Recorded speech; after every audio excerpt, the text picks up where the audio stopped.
নমস্কাৰ পোনপ্ৰথমে মোৰ চেনেললৈ সকলোকে আপোনালোকক আদৰণি জনাইছোঁ আৰু লগতে আপোনালোকক জনাওঁ যিহেতু ভিডিঅ' চাবলৈ পাইছে নাগালেণ্ডৰ পৰা অফ ৰোডিং বাইকখন ৰাইডিং কৰি অহাৰ লগে লগে বাইকখনৰ কিছুমান বিসংগতি দেখা পালোঁ আৰু লগে লগে ইয়াৰ পিছতে মোৰ বেলেগ এটা ৰাইডো আহি আছে আৰু লগতে আপোনাৰ যদি ক'বলৈ যাওঁ নৰ্থ ইষ্ট ৰাইডাৰ মিট আহি আছে, আছাম ৰাইডাৰ মিট আহি আছে, আণ্ডাৰগ্ৰাউণ্ড আহি আছে, বাইকখন বহুত চলাবলগীয়া হৈ আছে।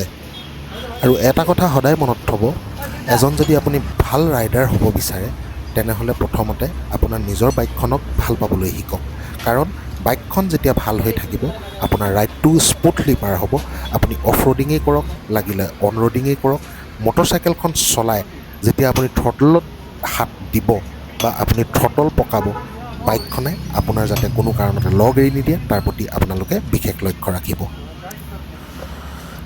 নমস্কাৰ বন্ধুসকল, মই আপোনালোকলৈ নিজৰ এই ৰাইডাৰ্ছ এডভেঞ্চাৰ চেনেলটোলৈ আপোনালোকক সকলোকে স্বাগতম জনাইছোঁ। আজিৰ ভিডিঅ'টো সকলো বাইক প্ৰেমীৰ বাবে বহুত গুৰুত্বপূৰ্ণ। আমি কেৱল ৰাইড কৰিবলৈ জানিলেই নহ'ব। এজন ভাল ৰাইডাৰ আমি অকল বাইক চলালেই হৈ নাযাওঁ। এজন প্ৰকৃত ৰাইডাৰে সদায় নিজৰ মেচিনটোৰ যত্ন ল'বলগীয়া, সদায় মন দিবলগীয়া এটা কথা। এই কথা সদায় মনত ৰাখিব। If you are a good rider you have to keep your machine in good service condition. আজি আমি এই বাইকখনৰ full service, front and rear suspension greasing, chain cleaning, oil change, air filter cleaning, brake checking আৰু বহুতো গুৰুত্বপূৰ্ণ কাম আমি কৰিম।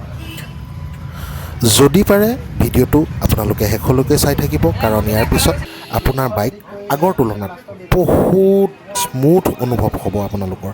তো গতিকেলৈ চাই যাওক কি কাম কৰিছোঁ। গুৰুত্বপূৰ্ণ এটা ভিডিঅ'। আপোনালোক যদি ৰাইডাৰ হয় আৰু আপুনি যদি আপোনাৰ মেচিনটোক ভাল পায় তেনেহ'লে আপোনালোকে সুন্দৰভাৱে আপোনালোকৰ এই কাম কাজখিনি কৰাত সহায় হ'ব। পোনপ্ৰথমতে মই বাইকখন সম্পূৰ্ণৰূপে সুন্দৰকৈ ধুই ল'লোঁ, কাৰণ যেতিয়াই বাইকখন আপুনি ধুই নল'ব বোকাই লুতুৰপুতি হৈ থকা অৱস্থাত কামবিলাক কৰিব পৰা নাযায়। তাৰপিছত আমি ইঞ্জিন অইল সম্পূৰ্ণৰূপে ড্ৰেইন কৰিলোঁ। পুৰণি অইল বহুত দিন ব্যৱহাৰ কৰিলে ইঞ্জিনৰ ৱেৰটো বাঢ়ি যায় আৰু পাৰফৰ্মেঞ্চটো কমি যায়, টৰ্কত প্ৰব্লেম হয়। নতুন ইঞ্জিন অইল লগোৱাৰ আগতেই অইল ফিল্টাৰ আৰু ড্ৰেইন বলটো চেক কৰাটো বহুত প্ৰয়োজনীয়। আপোনালোকেও ইয়াৰ প্ৰতি বিশেষ লক্ষ্য ৰাখিব। ইয়াৰ লগতে এয়াৰ ফিল্টাৰ খুলি পৰিষ্কাৰ কৰা কামটো খুব গুৰুত্বপূৰ্ণ। যদি এয়াৰ ফিল্টাৰটো বেয়া হৈছে বা লেতেৰা হৈছে বা কোনো ধৰণৰ দ্বিতীয়বাৰলৈ ব্যৱহৃত নহয় তেতিয়াহ'লে পৰাপক্ষত এয়াৰ ফিল্টাৰটো আপোনালোকে বদলি কৰি লোৱাটো ভাল। মেকানিক দীপক দাসে কেনেকৈ ধৰণেনো কাম কৰিছে আহকচোন অকণমান চাওঁ বাইকখনৰ কাম কাজবিলাক। আৰু মেকানিকজন খুব এজন ভাল মেকানিক, খুব ভাল তেওঁৰ কামৰ বিদ্যা, খুব ধুনীয়াকৈ বাইকখন ছাৰ্ভিচ কৰিছে। আৰু তেওঁৰ কণ্টেক্ট নম্বৰটো মই স্ক্ৰীণত লগাই দিম। যদি কোনোবা ৰয়েল এনফিল্ড বাইকাৰ্ছ কোনোবা মানুহৰ প্ৰব্লেম হয় এই ভিডিঅ'টোতে স্ক্ৰীণত দীপক দাসৰ নাম্বাৰটো দিয়া থাকিব। আৰু এটা গুৰুত্বপূৰ্ণ কথা, যিহেতু দীপক দাস থাকে সোণাৰীত আৰু সোণাৰীৰ আমাৰ ৰয়েল এনফিল্ডৰ আমাৰ চুকাফা ৰাইডাৰ্ছৰ লগৰ বন্ধু, আমাৰ চুকাফা ৰাইডাৰ্ছৰে এজন সক্ৰিয় সদস্য উদীপ্তৰ ৰয়েল এনফিল্ডৰ ডিলাৰতে এই দীপক দাস থাকে। আৰু মই তাৰ স্ক্ৰীণত নাম্বাৰটো লগাই দিম। যদি কেনেবাকৈ আপোনালোকে তেওঁক লগ কৰিব বিচাৰে বা কিবা আপোনাৰ বাইকৰ ছাৰ্ভিচিং বা মেৰামতিৰ কাম কৰিব বিচাৰে আপোনালোকে তাক লগ কৰিব পাৰে। খুব এটা ভাল পাৰফৰ্মেঞ্চত কাম কৰা ল'ৰা আৰু খুব এটা ভাল সক্ৰিয় এজন মেকানিক, খুব ৰয়েল এনফিল্ডৰ বিষয়ে তেওঁৰ এক্সপিৰিয়েঞ্চ গোটাই ইতিমধ্যে কাম কৰি আহিছে। এটি সুন্দৰ মিউজিকেৰে আহকচোন আমি দীপকে বনোৱা বাইকখন, যিখন মোৰ ৰংগীলা হিমালয়ান 411, কি ধৰণে কামবিলাক কৰিছে অকণমান মিউজিক লগাই আমি শুনিবলৈ চেষ্টা কৰোঁ। মিউজিকটো খুব এটা ধুনীয়া মিউজিক আপোনালোকৰ কাৰণে আগবঢ়াইছোঁ আৰু কামটো চাই যাওক। পৰৱৰ্তী পৰ্যায়ত আকৌ আপোনালোকৰ লগত লগ হৈ আছোঁ।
আঠা দি, কাৰণ খুব ঝেৰঝেৰাকৈ বাজি আছিলে, সেইটো কাৰণে এইটো পেষ্টিং দি বনোৱা হ'ল।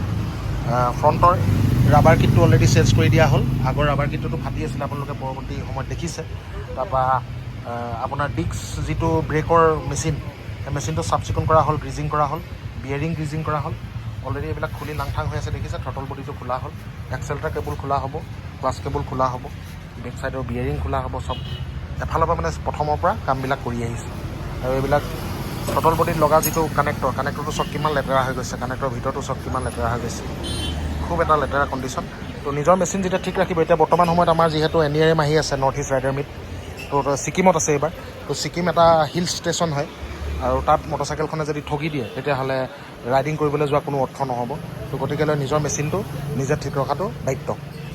তো সকলোকে মই এটাই কথা জনাওঁ, নিজৰ বাইকখন খুব ধুনীয়াকৈ ছাৰ্ভিচ কৰি ৰাখিব, কাৰণ কেলৈ এই মেচিনটোতে উঠি আপোনালোকে ঘূৰি ফুৰে। তো গতিকেলৈ নিজৰ মেচিনটো ঠিক ৰখাটো কৰ্তব্য আছে। এতিয়া আহিছোঁ আজিৰ আটাইতকৈ গুৰুত্বপূৰ্ণ অংশলৈ, ফুল ছাছপেনশ্যন গ্ৰিজিং। বহু ৰাইডাৰে বছৰৰ পিছত বছৰ ছাছপেনশ্যন খুলি গ্ৰীজ নকৰে। বিশেষকৈ যিসকল ৰাইডাৰে rain ride, off road ride, water crossing বা লং টুৰ কৰে, তেওঁলোকৰ বাবে এই কামটো বাধ্যতামূলক। আমি ফ্ৰণ্ট ফৰ্ক, ষ্টেৰিং কোন ছেট আৰু ৰিয়েৰ ছাছপেনশ্যন লিংকেজ সকলো খুলি পৰিষ্কাৰ কৰিছোঁ। পুৰণি গ্ৰীজ অলৰেডি শুকাই যোৱা যেন অনুভৱ হৈছে, মামৰ উঠা যেন এটা মানে আকৃতিত দেখা পাইছোঁ। ডাষ্ট আৰু পানী সোমাই বিয়েৰিংবিলাক একেবাৰে ক্ষতি কৰি পেলাইছে। এতিয়া হাই কোৱালিটি গ্ৰীজ ব্যৱহাৰ কৰি সকলো বিয়েৰিং পুনৰ গ্ৰীজ কৰা হৈছে, লগতে দুটামান অলৰেডি বিয়েৰিং চেঞ্জো কৰা হৈছে। চেঞ্জ পকেটৰ বিয়েৰিং চেঞ্জ কৰা হৈছে, ফ্ৰণ্টৰ হুইল বিয়েৰিং চেঞ্জ কৰা হৈছে, বেকৰ বিয়েৰিং চেঞ্জ কৰা হৈছে। মোটামুটি আমি যিখিনি বস্তু বেয়া দেখিছোঁ, গোটেই বস্তুখিনি সম্পূৰ্ণৰূপে আমি চেঞ্জ কৰি পেলাইছোঁ। আৰু এটা কথা সদায় লক্ষ্য কৰিব, গ্ৰিজিং নকৰিলে যিডাল আমাৰ ৰেচাৰ হয়, ৰেচাৰো ষ্ট্ৰিংডাল খুব হাৰ্ড হৈ যায় আৰু ছাছপেনশ্যনটো জাম যেন অনুভৱ হয়। আপুনি যদি ৰাইডিং কৰে, ৰাইডিংটো কেতিয়াও কমফৰ্ট হিচাপে আপোনালোকে ক'ব নোৱাৰে। তো গতিকেলৈ সুন্দৰকৈ ছাৰ্ভিচিং যদি মেচিনটো কৰি ৰাখে, তেতিয়াহ'লে আপোনাৰ ৰাইডটো সুন্দৰ হ'ব। তো গতিকেলৈ ইয়াৰ প্ৰতি বিশেষ লক্ষ্য ৰাখিবলৈ আমাৰ ৰাইডাৰসকলক অনুৰোধ জনাওঁ। একেবাৰে শেষৰ সময়ত যদি আপোনালোকক ক'বলৈ যাওঁ, এতিয়া আমি চেইন সম্পূৰ্ণৰূপে ক্লিন কৰা হৈছে, লিপ কৰা হৈছে। চেইন যদি ড্ৰাই থাকে, তেন্তে স্পকেট খুব সোনকালে নষ্ট হয়, আপোনালোকে সকলোৱে জানে। তাৰ উপৰিও brake pad, brake oil, clutch cable, এক্সেলেটাৰৰ cable, coolant battery, type, pressure, tyre pressure সকলো চেক কৰা হৈছে। Wheel bearing, swing arm, nut bolt, torque সকলো এবাৰ সুন্দৰকৈ প্ৰথমৰ পৰা শেষলৈকে ভেৰিফাই কৰা হৈছে। মনত ৰাখিব, বাইক কেৱল ষ্টাৰ্ট হ'লেই ঠিক আছে বুলি আপোনালোকে নাভাবিব। ছেফটি সদায় মেইনটেনেঞ্চৰ পৰাই আৰম্ভ হয়। এতিয়া ছাৰ্ভিচ সম্পূৰ্ণ হোৱাৰ পিছত এটা টেষ্ট ৰাইড কৰিছিলোঁ, আৰু ইমান সুন্দৰ স্মুথনেছ মোৰ মেচিনটোৰ, মানে ক'বলৈ আৰু ভাষা নাই। গতিকেলৈ সদায় ৰাইডিঙৰ যিটো মানে কোৱালিটি, সদায় মেচিনটোৰ ওপৰতে ডিপেণ্ড কৰে। আপুনি ভিডিঅ'তেই লক্ষ্য কৰিব পাৰিব, ষ্টেৰিং আগতকৈ বহুত স্মুথ হৈ পৰিছে। ছাছপেনশ্যন খুব ধুনীয়া ৰেছপঞ্চ দিছে ছাছপেনশ্যনটোৱে। ইঞ্জিনৰ যিটো নইজ আছিলে, ইঞ্জিনৰ যিটো হিট আছিলে, কমি গৈছে। গিয়েৰ যেতিয়া মই শ্বিফ্ট কৰিছোঁ, 1ৰ পৰা 2লৈ পঠিয়াইছোঁ, 2ৰ পৰা 3লৈ পঠিয়াইছোঁ, খুব এটা স্মুথলি মানে গিয়েৰবিলাক লাগিছে। ব্ৰেকিং কনফিডেঞ্চটো খুব ধুনীয়া হৈ পৰিছে। আৰু ৰাইডটো এতিয়া নেক্সট যিটো ৰাইড ল'ম, মনত ভাবিছোঁ একদম সুন্দৰ এটা কমফৰ্ট ৰাইড এইখন বাইকৰ পৰা কৰিব পৰা এটা বিশেষ অনুভৱ ল'ব বিচাৰিম। এটাই হৈছে প্ৰপাৰ মেইনটেনেঞ্চৰ পাৰ্থক্য আৰু মেইনটেনেঞ্চ নকৰাৰ পাৰ্থক্য। আপোনালোকে ভিডিঅ'ৰ মাধ্যমেৰে দেখিবলৈ পাইছে। বন্ধুসকল, এটা কথা আপোনালোকে সদায় মনত ৰাখিব, আপোনালোকে বহু লাখ লাখ টকা খৰচ কৰি এখন নতুন বাইক কিনে, আৰু সেই বাইকখনকে নিজৰ মেচিন হিচাপে ব্যৱহাৰ কৰে, কিন্তু ছাৰ্ভিচ কৰাৰ সময়ত কেতিয়াও পলম নকৰিব। মনত ৰাখিব, বাইক আপোনাৰ হাজাৰ হাজাৰ কিলোমিটাৰ সুৰক্ষিতভাৱে লৈ যাব, যদি আপুনি তাক সঠিকভাৱে যত্ন লয়। এজন ভাল ৰাইডাৰ কেৱল স্পীডৰ বাবে চিনাক্ত নহয়, এজন ভাল ৰাইডাৰ চিনাক্ত হয় তেওঁৰ ৰাইডিং, ডিচিপ্লিন আৰু মটৰচাইকেল মেইনটেনেঞ্চৰ বাবে।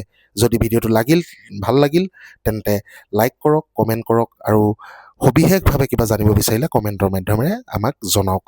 আৰু ভিডিঅ'টো যদি ভাল লাগিলে প্লিজ ছাবস্ক্ৰাইব কৰি ল'ব, লগতে লগৰ 10জনৰ লগত শ্বেয়াৰ কৰিব। ধন্যবাদ। জয় অসম। আজিলৈ ইমানতে সমাপ্ত কৰিছোঁ। Thank U.